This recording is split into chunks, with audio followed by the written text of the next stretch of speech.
ഈ സൂഫി പ്രസ്ഥാനക്കാർ ഇസ്ലാമിലെ ഗ്രന്ഥങ്ങൾ മാത്രമല്ല, ഹൈന്ദവരുടെയും ക്രിസ്തവരുടെയും ഒക്കെ ആദർശവും അവരുടെ ഗ്രന്ഥങ്ങളും വളരെ തെറ്റിദ്ധരിപ്പിക്കും വിധത്തിൽ ഉപയോഗപ്പെടുത്തിയതൊക്കെ നമുക്ക് പലയിടങ്ങളിൽ കാണാനാകും.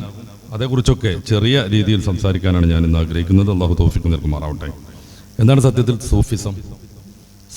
സൂഫി എന്ന പ്രയോഗം ഹിജ്റ 200 വർഷം വരെയും ഇസ്ലാമിക ലോകത്ത് നമുക്ക് കാണാനാകുന്നില്ല. സല്ലല്ലാഹു അലൈഹി വസല്ലം തങ്ങളെ പിന്തുടർന്ന സഹാബി വര്യന്മാർക്ക് സ്വഹാബികൾ എന്ന പേര് തന്നെയായിരുന്നു ഏറ്റവും സംഗതം. നബി തങ്ങളുടെ അനുയായികൾ, അവിടുത്തെ ശിഷ്യന്മാർ, അവിടുത്തെ സഖാക്കൾ, ഈ അർത്ഥത്തിനുള്ള സ്വഹാബി എന്ന പേരിനേക്കാൾ മറ്റൊന്നും അവർക്ക് യോജിക്കില്ലായിരുന്നു. അതുകൊണ്ട് അവരൊക്കെ സ്വഹാബികൾ എന്നാണ് അറിയപ്പെട്ടത്. അവരെ പിന്തുടർന്നു വന്ന, അവരെ കണ്ട നബി സല്ലല്ലാഹു അലൈഹി വസല്ലം തങ്ങളെ കണ്ടിട്ടില്ല അടുത്ത കാലം ജീവിച്ചവർ താബിഉകൾ എന്ന പേരിൽ അറിയപ്പെട്ടു.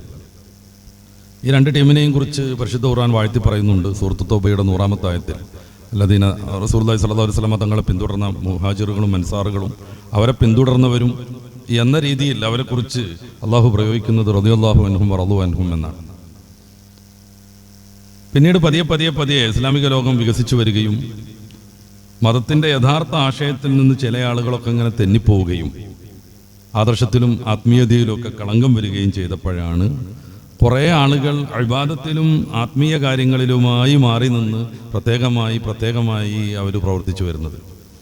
അവരെക്കുറിച്ചാണ് പിന്നീട് സൂഫികൾ എന്ന പേരിൽ അറിയപ്പെട്ടത്. അവരാണ് പിന്നീട് സൂഫികൾ എന്ന പേരിൽ അറിയപ്പെട്ടത്.